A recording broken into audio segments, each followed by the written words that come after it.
ദില്ലിയിലെ സമരത്തെ പിന്തുണച്ചുകൊണ്ട് കൊച്ചിയിൽ റാപ്പർ വേടൻ പങ്കെടുത്ത പരിപാടിക്കെതിരെ കേസെടുത്തിട്ടുണ്ട്. വേടന്റെ മാനേജറായ വിഘ്നേഷിനും കണ്ടാലറിയാവുന്ന 99 പേർക്കുമെതിരെയാണ് ഇപ്പോൾ കേസെടുത്തിരിക്കുന്നത്. പോലീസിന്റെ അനുമതിയില്ലാതെ പരിപാടി നടത്തിയെന്നുള്ളതാണ് കേസ്. റാംഷാ CP വിവരങ്ങൾ നൽകും. റാംഷാ, ഈ CJPയുടെ സമരം, വിദ്യാഭ്യാസ മേഖലയിലെ തുടർ പ്രശ്നങ്ങൾ, അതോടൊപ്പം ചോദ്യപേപ്പർ ചോർച്ച, രാജ്യത്തിന്റെ വിദ്യാഭ്യാസ മന്ത്രി രാജിവെക്കുക എന്നുള്ള ആവശ്യങ്ങൾ ഉന്നയിച്ചുകൊണ്ടുള്ള സമരത്തിന് രാജ്യമാകെ ഐക്യദാർഢ്യം പ്രഖ്യാപിക്കുന്നുണ്ട്. പലയിടങ്ങളിലും പ്രതിഷേധ പരിപാടികൾ നടക്കുന്നുണ്ട്. അതിലൊന്നായിരുന്നു കേരളത്തിൽ റാപ്പർ വേടൻ നേതൃത്വം കൊടുത്ത ആ ഒരു പരിപാടി. അതിൽ ഒരുപാട് ആളുകൾ പങ്കെടുത്തു. പല സുപ്രധാനമായ വ്യക്തികളെയും നമ്മൾ ആ പരിപാടിയിൽ കാണുകയും ചെയ്തു. ഇപ്പോൾ നടപടിയെടുക്കുകയാണ്, കേസെടുക്കുകയാണ് പോലീസ്. എന്തൊക്കെ വകുപ്പുകളാണ് ചുമത്തിയിരിക്കുന്നത്?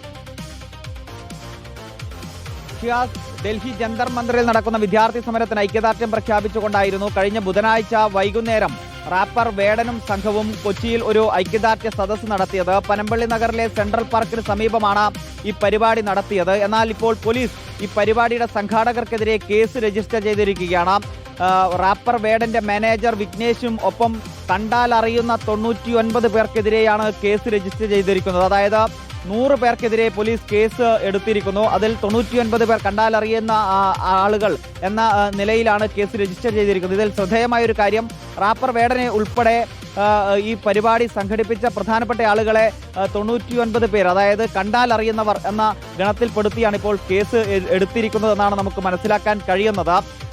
റാപ്പർ വേടന്റെ മാനേജർക്കെതിരെ മാത്രമാണ് ഇപ്പോൾ പേര് ചേർത്തുകൊണ്ട് FIR രജിസ്റ്റർ ചെയ്തിരിക്കുന്നത്. ഏതായാലും ഇതിപ്പോൾ ഒരു രാഷ്ട്രീയ വിഷയമായി ഉയർന്നിരിക്കുന്നു എന്നതാണ് ഏറ്റവും പ്രധാനപ്പെട്ട കാര്യം. അതായത് ഗോവിന്ദൻ മാസ്റ്റർ ഉൾപ്പെടെ ഡൽഹിയിൽ സമരം നടത്താൻ വി ഡി സതീശൻ പോകുന്നു, പക്ഷേ കേരളത്തിൽ സമരം നടത്തുന്ന ആളുകൾക്കെതിരെ ഇത്തരത്തിൽ കേസ് രജിസ്റ്റർ ചെയ്യുന്നു എന്ന രാഷ്ട്രീയ ആരോപണവും ഉയർത്തി കഴിഞ്ഞിരിക്കുന്നു. ശരി റാംഷാ.